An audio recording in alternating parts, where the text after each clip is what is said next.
د نهرشاهي ولسوالۍ خلکو ته د غوره خدمتولۍ او د دوی د غوښتنو د اورېدو په موخه د نهرشاهي ولسوالۍ د ولسوال په مشرۍ یوه غونډه جوړه شوه.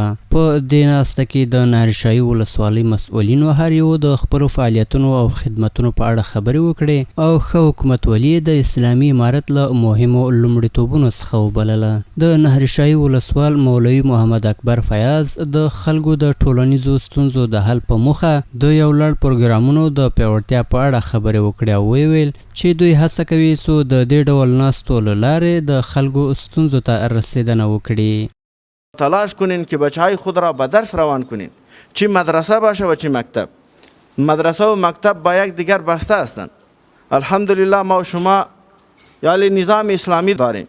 نیتی به خاطر تعلیم و تعلم هیچ مشکل نیست و هر کس کوشش میکنه که زمینه خوب برابر هستند.